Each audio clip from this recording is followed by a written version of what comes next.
Hi, everyone. Welcome to our webinar on building ethical AI into your hiring process. I'm so pleased to be here with you today to talk about this important topic. My name is Felicia, and I'm your facilitator for today. I'm the co-founder of a workplace consultancy called Inclusion Geeks. Our mission is to design a future of work that works for everyone. I want to make a quick note before we get into the thick of it. So, as a founder and as a consultant, I'm approaching this topic from the lens of my background as a DEI practitioner. I've been working as a practitioner for about 15 years now. I'm not a recruiter. I am not currently a hiring manager, although I've certainly hired in the past. And so I'm not in the middle of the situation that some of you may be who are joining this webinar, who are recruiters and hiring managers and HR leads. So everything I'm saying is from the outside perspective looking in, but that's really where I'm also bringing my lens to discuss the ethics of what we're just seeing in this space right now as well. So I just want to make that quick note before we go any further. So let's start off with talking a little bit about the current landscape with regards to hiring and specifically AI in hiring. I will say that it's kind of like the Wild West right now.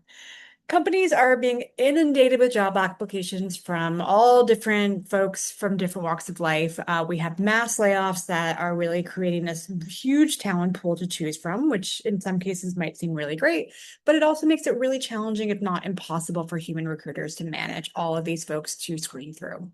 According to the World Economic Forum, 90% of employers are using some form of automated or algorithmic system to prioritize, rank, or deselect candidates. So that could be screening, that could be reviewing resumes, applications. Some companies are using AI-enabled digital interviews to recruit candidates. Some are using game-based assessments that are then being scored with AI. Companies like NVIDIA are using AI to mine public data on candidates using platforms like LinkedIn and social media platforms. Job platforms like LinkedIn, Monster, ZipRecruiter are also using AI-powered algorithms to recommend candidates to employers.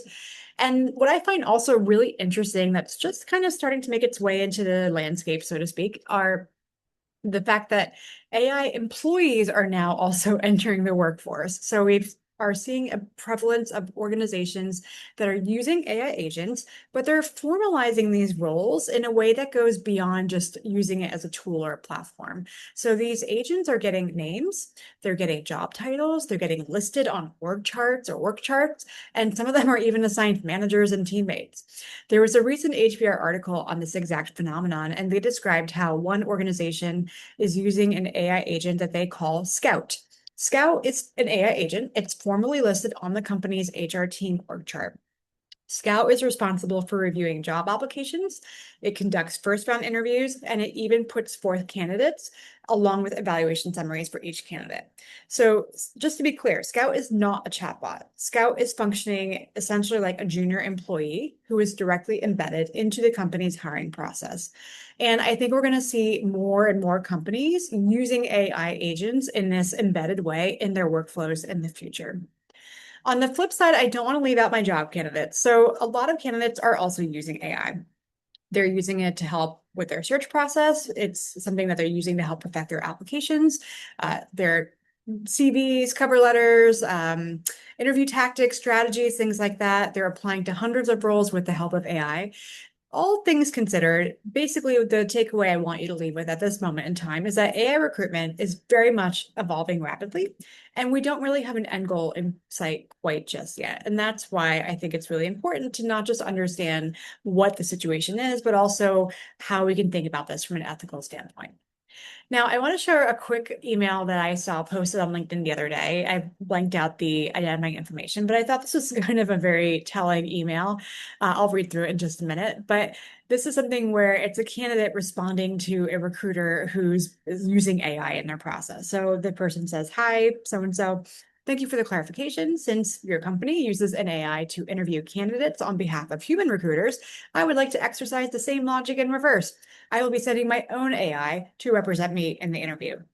If an AI can fairly assess my skills and communicate on your behalf, there is no reason a capable AI can't represent me on mine. The outcome should be equivalent under your own framework. Please let me know if your system has any issue interfacing with another AI. I would hate for there to be a compatibility problem. So I share this because I do think it's a question that we need to think about, which is, are we soon going to just be seeing robots talking to robots?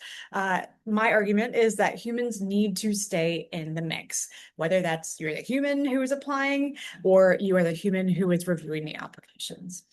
Now, we've already touched on a couple quick things, but I just want to quickly go over how AI may be hurting our hiring process right now.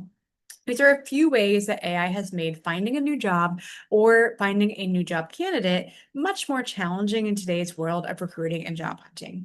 First, there's just been a mass deterioration of trust across the board. According to Pew Research, two-thirds of US adults say that they would avoid applying for jobs where AI is making hiring decisions. And that's reflecting a really broad concern where we are seeing people are like, hey, I don't want to be evaluated by a tool, by a system, by something that I don't really understand. I want a human to evaluate me. Inside organizations, there are concerns about this as well. So a lot of talent specialists, and this peer research says about 40% of talent specialists worry that automation is going to make the candidate experience feel really cold and impersonal.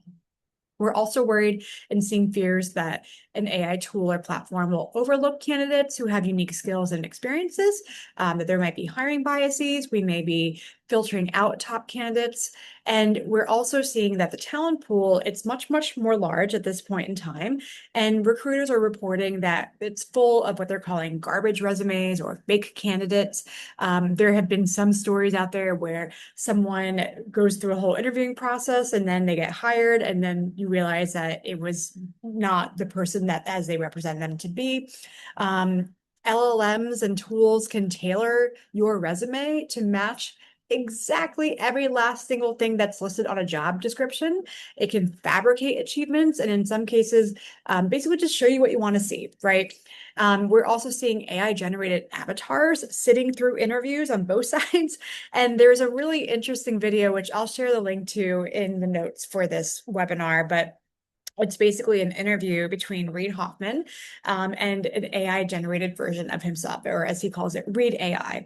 It's honestly super creepy, but I think that's going to be more and more something that we see pop up in this process. AI, one of the big things that we say is a huge benefit for it is that it's going to help us increase the amount of things we can do and decrease the amount of time. But what we're starting to see is that we're getting that increase in speed, although maybe not necessarily in all cases, as I'll talk about in just a minute, but we're seeing a decrease in accuracy. So this is where human judgment is still essential. Because one of those big benefits is that we're processing through all of these different applications and these candidates at a very low cost and a very high speed. But there's still no super, super solid, convincing evidence that's independent evidence that shows us or tells us that AI is outperforming established science-based assessment tools on areas like accuracy or predictability or even quality of matching. Humans are still very much a really important part of the process. It also depends on the job too. On the flip side, what's really interesting is that we're starting to see reports from some HR leaders that they're going through and reviewing AI generated applications is actually slowing down the hiring process with delays of more than 2 weeks. This is partially because it's really hard for us to distinguish between what is an authentic experience or an authentic achievement and what is AI generated content. Now, data on who does well in interviews doesn't always translate into who's going to do well once you hire them. So just because we train an AI tool or a system to predict who's going to impress the interviews does not necessarily mean that those people will actually be able to do the job. And again, what we're also seeing is that these AI tools may be filtering out or overlooking qualified applicants. AI can automate inequality. So if a model is optimized to select candidates who are representative of your top current performers, you might think, that's great. I would love to have more top performers like the people that we already have at my company who are already doing really great. But here's the catch. If your current workforce is largely homogenous, then the algorithm might end up penalizing applicants who don't match that, who maybe have non-traditional backgrounds or who have backgrounds that are different from what you currently have on staff. Predictive hiring tools are prone to be biased by default. If we are using biased data, the outcomes will be biased. I'm going to talk more about that in just a minute. That basically we're looking at pattern matching, and if we have biased and discriminatory data, then the patterns that we're matching will also be kind of matching that. Candidates who deviate from legacy norms tend to get penalized. So again, candidates who look like your current workforce or your historical workforce will be rewarded, while those who do not look like that will be devalued in some way. One thing to keep in mind is that a model does not need to know a candidate's race, their disability status, their age, their gender, to make inferences about them and perhaps discriminate against them. Because what the model can do is look at pieces of information that are data points. So things like your zip code, a gap in employment, even specific linguistic patterns, and that can be correlated with protected characteristics that may or may not end up being something that gets filtered in or out. Using AI systems without proper oversight opens us up to sometimes severe consequences if things go off the rails. So things like privacy breaches, wrongful rejections, things like that are a big concern. And I'm going to talk more about this in a minute when we talk about case studies, because there are some lawsuits that I'm going to touch on that kind of relate to this. There are also privacy concerns from candidates. And so candidates are rightfully becoming more concerned with what happens to their data. If you're applying into a system that's using AI tools and platforms, it's gathering your data. Where does that data go? How is it protected? Is it secured? Is the company using it? Is it being sold to someone else? There's some really major concerns around this from the candidate's perspective. Now, again, all of this kind of leads us to a bit of negative publicity, public backlash. There definitely, I think right now we're in this really interesting moment where there are a lot of people who are very pro AI, and there are, I think, just as many people, maybe more, maybe less, I'm not sure, but there are just as many people who are really anti-AI. Part of that reason for this discrepancy is because I think we're not necessarily touching on things like, what are the ethical considerations of what we're doing? Are we pausing to think about how we're doing this, why we're doing it, what the outcomes are? We're just kind of going full steam ahead. And in some cases, depending on your organization and leadership and what people are thinking about and how people are approaching it, some cases you're just being told AI is the way to go, and you may have differing feelings about that. So I think there's a lot of negative publicity that is impacting as well. And there are some reports that I think are starting to come out where candidates are saying, hey, I don't want to work for a company that is using AI in these ways. There is a paradox as well that kind of feeds into this a little bit, which is that for some companies, and I think more and more companies fall into this bucket, they don't want you to use AI during the hiring process, but once you're hired, they absolutely do expect you to be using AI and be proficient in using AI in your job. So this is something where we haven't really quite figured this out just yet. And I think companies are really not wanting AI to be used early on, but we have to still figure out how do we support for that. Also, costs are actually rising. Despite all of the efficiency talk and despite things where, we're able to see that you could replace a human or maybe multiple humans with an AI platform, a lot of organizations have actually seen both cost per hire and time to hire go up over the last few years as opposed to going down, even as they're leaning more and more into generative AI. Instead of simplifying our processes, AI sometimes ends up creating a larger, more complex, faster moving system that is a lot harder to manage. It's not all doom and gloom though, and I don't want to say that I'm, solidly anti-AI, because I do think that there are pros and cons to everything. So let's talk a little bit about how AI is helping hiring. And we kind of touched a little bit on this already, but there are instances in which AI can be quite valuable in the hiring process, especially with this ethical lens over everything. First, it's really, really helpful for structure and consistency. One of the things that I always highlight in my DEI trainings is consistency and standardization. They are so important and they are so helpful in helping us get away from being biased or having discriminatory outcomes. So this is where AI really shines. It can ask all the candidates the exact same question. It will avoid your interviewers going off topic or asking illegal or inappropriate questions.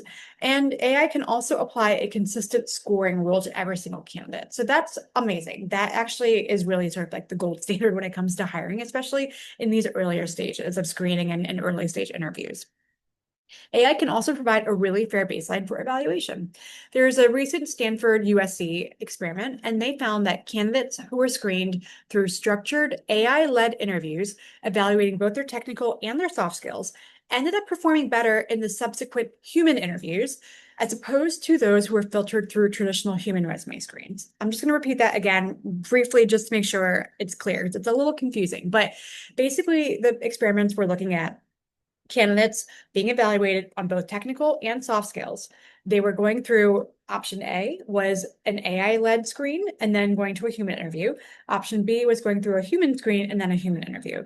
And they found that the folks who started off with the AI screen and then went to the human interviews ended up doing better in those human interviews. This was not because the AI found better people, but it was because there was a structured, standardized, fair, and disciplined process early on.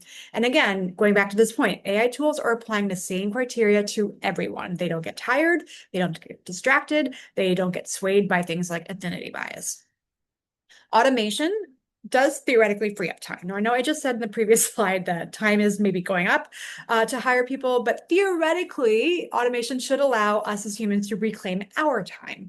And with that time, what we should be doing is focusing on the things that humans can do best. And that's exercising our judgment. That's exercising a knowledge of the context, trust, double checking and using our critical thinking, questioning the outputs that AI is giving us. And that's where humans can really shine with the help of AI.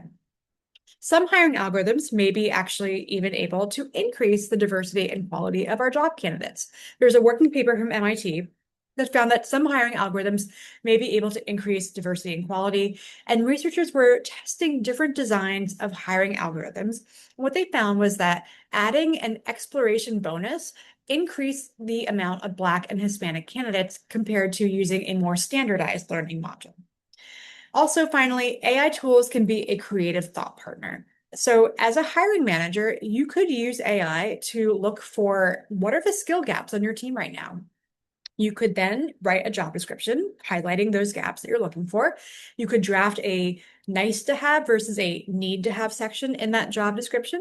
You could create a score sheet for interviewing. You could create rubrics to help that scoring process and that hiring process. And so that's where the AI can really be a partner to humans as opposed to necessarily completely replacing humans. So with all this being said, I do want to go a little bit deeper into bias because when we're thinking about these systems, they're really only as good as what we put into them. And I want to analyze a little bit of why, again, using AI may be problematic if we're not thinking about this fully and deeply. So first, I want to start off with talking about what an algorithm is. And I've already talked about algorithms a little bit so far in this webinar, but now let's actually take a step back and define it. An algorithm is a set of rules or instructions that is used to solve a problem or perform a task. These automated decision systems use statistical patterns and data analytics, and they make decisions that impact our everyday life. They work by taking characteristics of an individual, like their age, their zip code, all sorts of different characteristics, and then they report back a prediction of the outcome. So in this case, whether or not you should hire this person. Algorithms learn the rules for making these predictions by first analyzing what is known as training data to discover useful patterns and relationships between these variables. Those patterns then become the basis for the rules that we're going to govern our future decisions and predictions. However, if your training data is biased, then the algorithm can and absolutely will pick up on that bias pattern, which now ends up being a pattern of discrimination, and it will replicate that discrimination going forward. So, what is algorithmic bias? Algorithmic bias occurs when an algorithmic decision creates unfair, unjust, and/or discriminatory outcomes that unjustifiably and arbitrarily privilege certain groups over other groups. It can often reflect or reinforce existing biases that could be socioeconomic, racial, or even gender biases, and it can enter into algorithms in many ways. Not just through the use of bias training data, although that's certainly a huge way that it can get into the algorithm. It could also be skewed or limited training data, subjective programming decisions, or even result interpretation. Bias can also arise during the training phase if the data is incorrectly categorized or assessed. Sometimes algorithms end up learning from data correlation rather than data causation because the algorithm does not possess the ability to understand the difference. That's where the human comes in. So when this kind of misunderstanding happens on the algorithm's part, what the outcome is that the algorithm's output can be biased because the model has failed to consider other factors in the data that might be of more importance. One commonly cited example of correlation bias that I like to bring up all the time is a hypothetical model that determines a causal relationship between increased shark attacks and higher ice cream sales. Obviously, the two things have nothing to do with each other, but in reality, because both situations tend to occur during the summer, they only possess a correlating relationship, not a causal relationship. There are also some studies that are coming out right now, including one from last October by the University of Washington that found, and this is super interesting, that people actually can mirror the biases found in the AI systems. And why I think that's so interesting is because you think about how this plays out, right? So as humans, we all have biases within us. We build a tool, an AI system. Our biases get embedded into that tool. Then we use that tool, and those biases get reflected back to us. And then we end up mirroring that bias. And so it just kind of creates this vicious cycle. In the specific study, what they found was that when participants were picking candidates, either not using AI at all or using a truly neutral AI, they picked white and non-white applicants at equal rates. And this study was looking at race. When the participants were the moderately biased AI, if the AI preferred non-white candidates, then the participants preferred non-white candidates. If the AI preferred white candidates, then the participants did as well. Super interesting. And again, just another sort of example of how we need to be really careful and aware of what kind of biases might be getting embedded into our systems, because it might not just be a system decision, it might be impacting back on us as humans. Let's talk about a couple different case studies. The first one that I want to mention is a bit of an older one, but I think it's a really interesting one that still has ramifications for us today. So, like maybe 10 or so years ago, Amazon built a recruiting engine and it just did not like women very much. They were trying to build something that would basically allow you to pop in, 100, 1,000 resumes, and then this tool would spit out the top 5 resumes and you could just go forth and hire those people. Sounds great, right? What they realized was that their system was not rating candidates for, in this case, software engineering jobs in a gender neutral way. That is because the computer models were trained to vet applicants by observing patterns in the resumes submitted to the company over a 10-year period. Most of those resumes came from men during that 10-year period because this was a reflection of the male dominance in the tech industry at that time. Basically, Amazon's system taught itself that men were preferable candidates. So what ended up happening was it was penalizing resumes that included the word woman. So think about if you had like women's chess club captain on your resume, or if you said, went to an all-women's college, it would downgrade your application based on that as well. Ultimately, they ended up disbanding this project altogether. Once again, just as a reminder, training systems on biased data means that the algorithms also become biased. Next case study that I want to talk about is a really interesting one, super timely. This one is a current lawsuit that is against Workday. And this is one of the most closely watched cases in ongoing AI hiring bias litigation right now. So Workday, in case you are not familiar, is an HR vendor. And basically, this lawsuit is all about whether AI-based hiring programs can be discriminatory. The plaintiff in Mobley alleges, in part, that Workday's AI hiring tools incorporated data points like, for example, interruptions in periods of employment and medical-related leave, which are commonly correlated with treatment and recovery periods for serious health conditions. So what they're claiming is that Workday's AI tool resulted in violations of the Age Discrimination in Employment Act, the Americans with Disabilities Act, and Title VII of the 1964 Civil Rights Act. So at the beginning of this year, the federal court in Mobley allowed the federal claims to move forward. So they rejected arguments from Workday and denied Workday's motion to dismiss this lawsuit.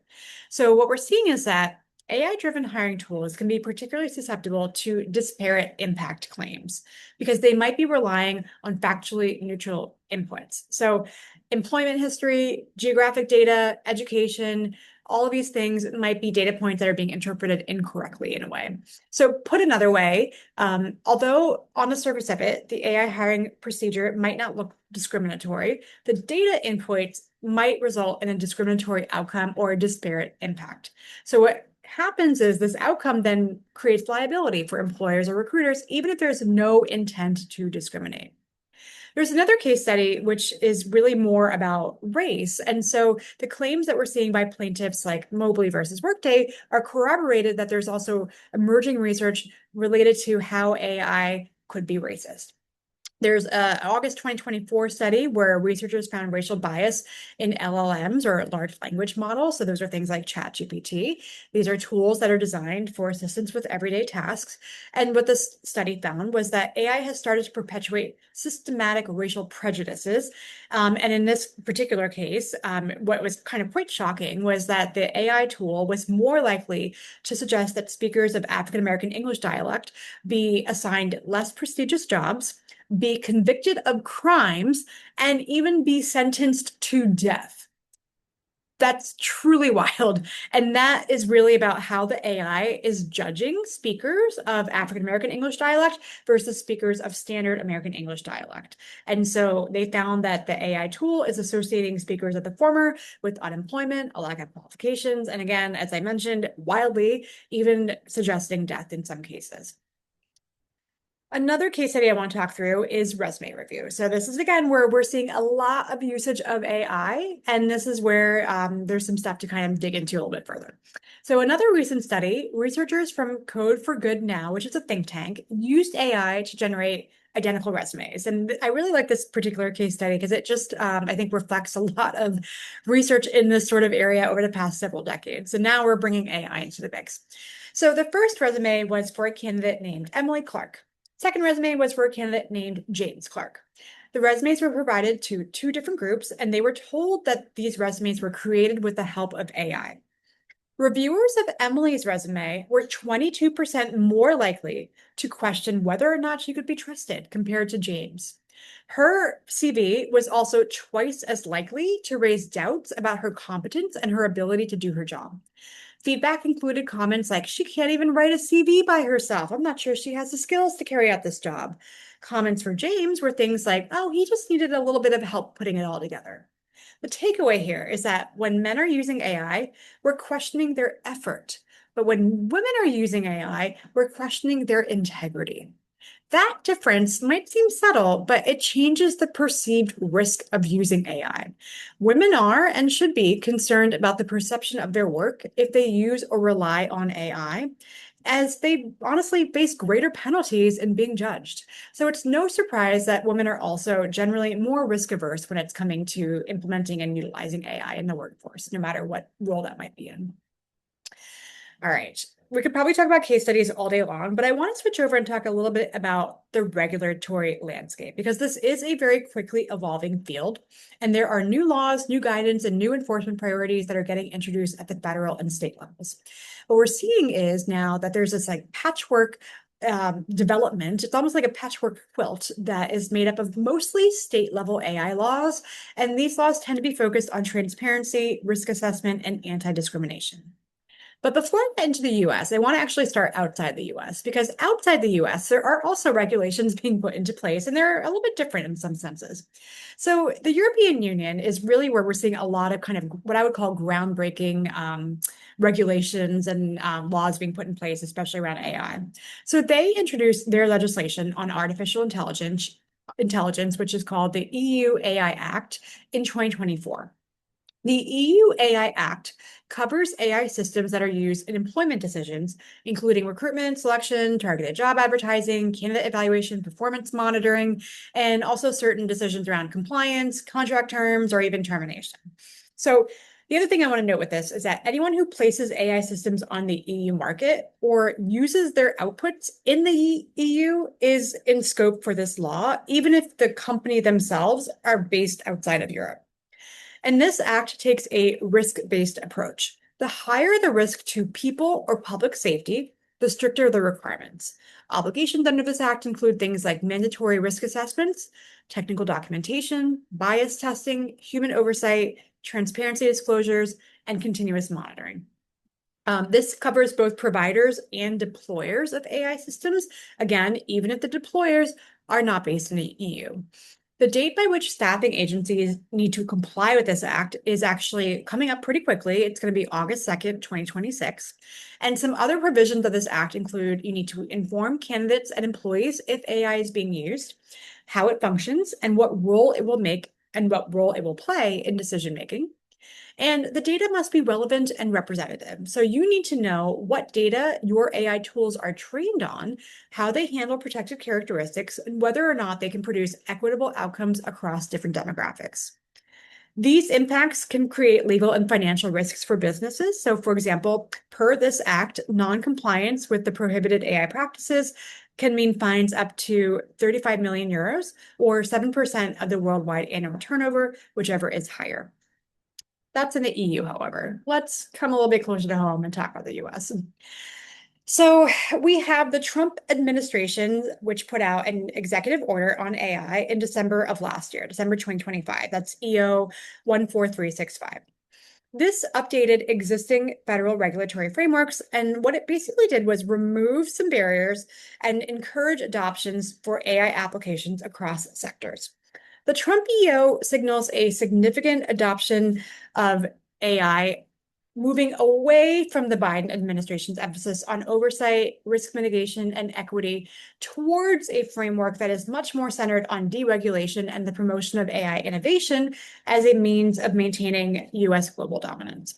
So EO 14365 seeks to establish a minimally burdensome national standard, and they're charging various different federal agencies with establishing a framework through which the government can penalize states if the states enact AI laws that do not align with the administration's federal AI policy. So, for example, states could be ineligible for certain broadband deployment funding if they impose AI-related requirements that go against what the federal government is recommending. I will note that there are many legal challenges that are anticipated for this EO. And for example, Florida, of all places, is moving ahead with AI regulations despite this executive order. And what they're really trying to do in Florida is trying to prohibit AI companion chatbot platforms from establishing or maintaining accounts with minors without a parent's consent. So not necessarily recruiting and hiring focus, but this is AI related. Let's talk about state level, because that's where I think much more interesting stuff is happening and much more specific regulations are being put into place. So let's start with Colorado. Colorado has the SB 24205, or the Colorado AI Act. Colorado was once positioned as the leading model for comprehensive state AI regulation, but stuff is changing. So they've actually delayed this AI Act to June, and they're even now considering whether or not they should repeal or significantly revise portions of it. So I'm going to talk through what the act is, but keep in mind that this act may not actually end up being implemented in the way that it was originally proposed to do so. So the Colorado AI Act is supposed to start on June 30th of this year, June 30th, 2026. Some key requirements include risk assessments. So employers need to evaluate their AI systems to identify and mitigate potential harm. Transparency notices. So both candidates and employees must be informed when AI is influencing employment decisions like hiring, firing, or promotion. And reasonable care standards. So what that means is employers need to take proactive steps to prevent algorithmic discrimination. Colorado state law bans algorithmic discrimination at this point, but this does look unlikely to actually be implemented, or at least not in the current form. So it's actively being rewritten as we speak. And in April, XAI, which is Grok, for those of you who may or may not know, actually filed a lawsuit challenging this particular law on constitutional grounds. So they've been joined by the Department of Justice in these efforts to try and invalidate Colorado AI Act. And Colorado lawmakers are right now, as we speak, introducing a proposed replacement bill that would eliminate many of the requirements, unfortunately, and impose a much more narrow framework focusing primarily on transparency and notice. So that's Colorado. We will see how that plays out. Moving on to California next. California's Transparency in Frontier Artificial Intelligence Act, SB 53, took effect on January 1st of this year. This is the first US statute that is focused on transparency and safety governance for frontier AI models, which is a large, highly advanced AI model that has been trained on massive data sets. Companies that are covered under this law must publish and annually update a frontier AI framework that describes how they identify, assess, and mitigate risk. They also have to issue transparency reports, and there are provisions for mandatory reporting of critical safety incidents, robust whistleblower protections, and civil penalties. This might end up functioning as a sort of de facto national benchmark if we don't get any further comprehensive federal AI legislation put in place. But again, we'll see how that plays out. There is an amendment to this act that mandates that creators of Gen AI systems need to provide at no cost to users an AI detection tool. And this act also includes requirements relating to system provenance data. In Illinois, effective also Jan 1st of this year, Illinois House Bill 3773 amends the Illinois Human Rights Act to expressly prohibit Illinois employers from using AI that has the effect of subjecting employees to discrimination on the basis of protected classes. Specifically, Illinois employers cannot use AI that has a discriminatory effect on employees with respect to recruitment, hiring, promotion, renewal of employment, selection for training or apprenticeship, discharge, discipline, tenure, or the terms, privileges, or conditions of employment. HB 3773 also requires employers to notify employees and applicants when you are using AI during this recruitment, hiring, promotion, renewal, et cetera, process. And at the end of 2025, the end of last year, the Illinois Department of Human Rights published draft rules implementing HB 3773, but those rules have not yet been finalized. So employers in Illinois specifically should work with counsel to prepare for compliance, but still a little bit in the mix. In Texas, effective Jan 1 of this year, Texas's HB 149 TREGA, which stands for Texas Responsible Artificial Intelligence Governance Act, imposes limited obligations on private employers. But it focuses instead on how government agencies in Texas are using AI systems and the use of AI for limited purposes. It also, and this is why I think it was interesting to include here, it creates a state AI advisory council and a regulatory sandbox program that allows accepted entities to test out AI systems without any licenses, registration, or other regulatory authorization. To be clear, I don't think that's great, but it's an interesting take on it. In New Jersey, finally, New Jersey adopted regulations effective as of December 15th, 2025, so last year, that govern disparate impact discrimination in the workplace. This includes the use of automated employment decision technology, things like that. These tools are defined as any software, system, or process that's going to automate, aid, or replace human decision-making relevant to employment. So these regulations clarify that these tools must be evaluated to see the potential impact on protected classes.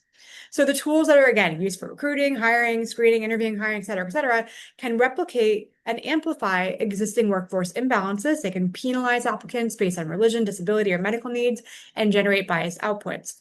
Some examples would be if you were using a resume scoring model that mirrored the demographics of a non-diverse workforce, scheduling filters that screened out applicants who can't work on particular days for religious reasons, or things like facial analysis tools that inaccurately assess individuals with darker skin tones, a disability, religious head covering, or even facial hair because the system was not validated on comparable groups. So just a snapshot of what's happening statewide, and we're going to see more and more, I think, state level regulations come through in the next year or so. There are also city level regulations, and I do need to mention New York City. New York City was the first major jurisdiction to implement a dedicated framework for AI use in hiring. Local Law 144, or LL 144, originally passed back in 2021, so a little bit ahead of the curve here, and it was enforced beginning in July 2023. And this requires employers to use automated employment, or I should rephrase, this requires that any employer that uses an automated employment decision tool in hiring or promotion needs to provide public notice, conduct an annual independent bias audit, and post the results publicly. Importantly, this law only applies to hiring and promotion decisions, right? So it's not termination, not talking about compensation or any other HR processes. But for hiring and promotion, the requirements are pretty stringent. So employers need to notify candidates at least 10 days in advance when an automated tool is being used. They need to explain the characteristics being evaluated, and they need to ensure that the system undergoes regular testing for race and gender-based disparate impact. There's some early research around the impacts of this law, and early research shows that compliance has been uneven. So just, very upfront, not everyone's actually following this law. In a sample of almost 400 employers who were believed to be using automated tools, only a very small fraction of them had actually posted those legally required audit results or notices.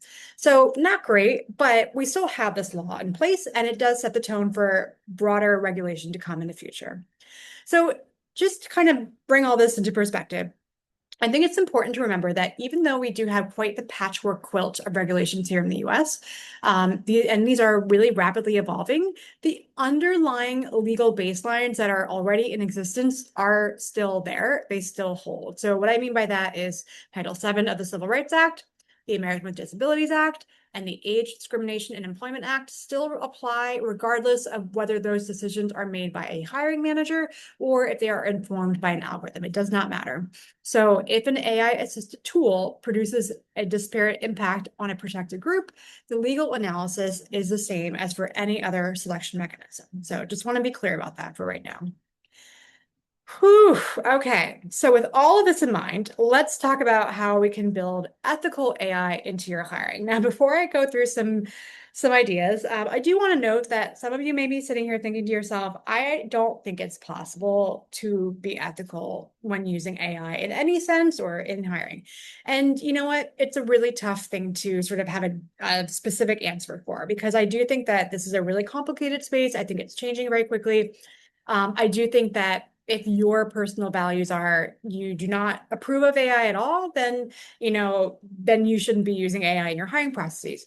If you are open to using AI, then I do think it's worth thinking through these next tips that I'm going to talk about, because I do think that there is a way to attempt to have an ethical lens when thinking about using these types of systems. And again, I always go back to the human. The human needs to be involved. We cannot just give over control to a system, because these systems are not perfect. They are flawed, and we need to make sure that we account for that. So 6 moves to ethically include AI into your hiring. First, audit before you adopt. So what I mean by this is before you bring in any AI hiring data tool, if you're able to, maybe you already have some tools that you're using, but if you're able to, sort of think about what you want to bring in and implement, ask your vendors the hard questions. And you can honestly even ask your vendors these questions, even if you're already using the tools. Questions like, how was this model trained? Whose data was it trained on? Has it been independently audited for bias?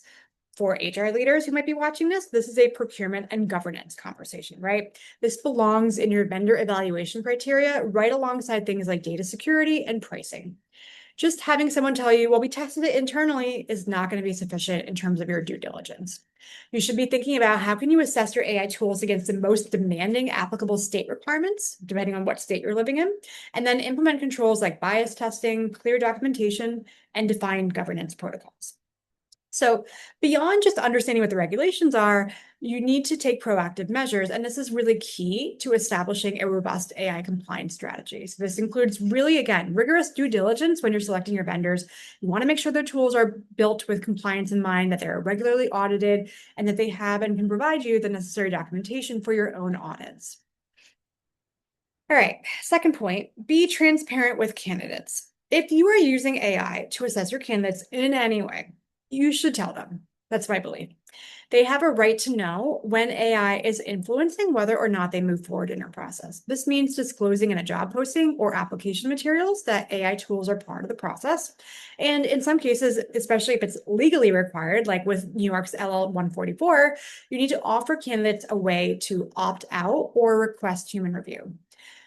Beyond compliance, this is really a values, right? It signals respect for the people, the human beings that you're trying to attract and bring into your company, your organization. And it's going to build trust in your employer brand. Specifically for recruiters, transparency here is going to be a real differentiating factor for you, not a liability. And I think this is going to become more and more of a sticking point for you going forward. There are so many stories about candidates showing up to an interview and halfway through realizing they're talking to an AI bot. Let's not do that. Let's be really upfront and transparent. Let's not spring this as a surprise on anybody. Next, keep humans in the decision seat. Do not use AI to make your final hiring decision. AI should screen and surface, not select. Humans should select. You should make it explicit policy that no candidate is rejected solely on the basis of an AI score or ranking. For hiring managers, this is going to be like a real direct ask. If your tool is making recommendations, your job is to interrogate those recommendations, not rubber stamp them.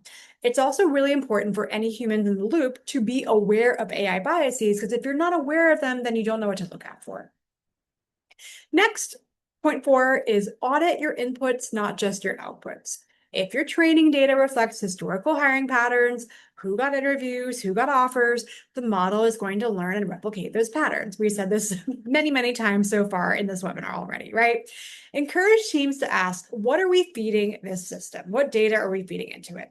Are we feeding job descriptions with gendered or exclusionary language?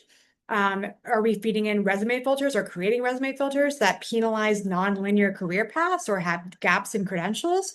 For HR leaders watching, this is where equity work upstream in talent strategy directly intersects with your AI risk downstream. You need to make sure you understand what you can and cannot feed into your AI tool per your organization's data policies. Generally speaking, aggregate data is usually fine, but individual level data needs to really be treated with care and sensitivity. Also, again, I'm just going to repeat this one more time. You should be conducting regular bias audits no matter what. You should, or should, could, if you can, post the results publicly where required and actually fix problems when they're identified. Even if it's not required, this is, again, where you can take that ethical lens and do so. Point 5, build in structured human review moments. This is where critical thinking is important. We have not lost it. We need critical thinking as part of this process. This is the human oversight piece of it. Designate specific checkpoints in your process where a human is going to be reviewing AI recommendations and documents why they agreed or diverged. For recruiters and hiring managers, this is not extra work, it's not extra bureaucracy. This is what's going to make your process defensible. This is really it might be sort of like boring or annoying work on the back end, but this is really going to make your process be clear and stand up to testing and any issues. This will also keep your decision makers from drifting into autopilot, which is one of the other risks of AI integration. So it's not like malicious bias, but just we're not thinking, so we just go along with the flow. Finally, treat this as an ongoing thing, not a one-time setup. It's not a checkbox. This is an ongoing practice. Build in those regular reviews. Look at outcome data. Are certain demographic groups routinely and consistently getting screened out at the AI screening stage? Are your hiring managers have to consistently override the AI recommendations? Are there patterns around that? Why? Why not? Is that happening at all? Normalize flagging any problems internally before they become an external headline or a lawsuit. You don't want to go down the workday pathway. For HR leaders, this should belong in your annual equity audit, not again as a separate AI workstream, but part of that same accountability infrastructure you hopefully are already building or already have in place. Now, if you're in HR, these are the moves that you're going to want to really think about. Number 1, number 4, number 6, because these points are directly related to the governance and the systems that you have insight into. If you are a recruiter or a hiring manager, your moves are probably going to be more 2, 3, and 5. These are those like day-to-day practice shifts that you can build in. So whether you're on the front lines of hiring or managing people who are, these are the points that you're going to want to focus on. For anyone and everyone, vigilance is really kind of like the overarching theme here. You need to continuously monitor new and updated regulations because, as I said before, this is changing quickly. What's law today may be amended or maybe changed tomorrow. And you need to make sure that you're building in compliance and awareness as an ongoing process, not a one-time check the box fix. So with this in mind, we're coming to the close of our webinar at this point. Here's my final takeaway. I think personally, AI in hiring is here. It's not going away. So for me personally, instead of pretending that we can just avoid AI and kind of self-select ourselves out of that, I want to think instead about how can we make sure that not if, but when we use AI, no matter what function we're using it in, we're using it ethically. Now, technology is moving really fast. We have to remember that just because things are going quickly and we're being told that we need to do things, we can still raise our hand or have that little light bulb moment or have that pause or that meeting and bring up our values, our ethics, the things that we want to see built into this. So what I want you to do is think about what is one action, one of those 6 moves that I just went through, which one of those can you take regarding your hiring processes or practices, and what can you commit to doing or thinking about before the end of this quarter? So that's something you can think about on your own, but commit to at least one thing from this webinar, and that's how we're going to start putting this practice into place. So thank you so much for joining us on this webinar. We have a couple other webinars coming up this spring and summer. So in June, we have how to build a resilient team through psychological safety. In July, we have bridging generational gaps at work, plus more to come in Q3. If there's a topic that you would like us to touch on, let us know. Please feel free to reach out. And as always, you can find all this information on our website at inclusiongeeks.com or grab that link on the QR code to get to our upcoming events page. We also have a podcast. We talk about a lot of this stuff in our podcast. We have a couple recent episodes that are specifically touching on AI in case you want more AI in the workplace and the ethical considerations around it. So check out our podcast, the She Geeks Out podcast. And then finally, if you have any other follow-up questions, please don't hesitate to reach out. You can reach us directly at facilitators@inclusiongeeks.com. Thank you so much for being here and appreciate you all and see you on the flip side.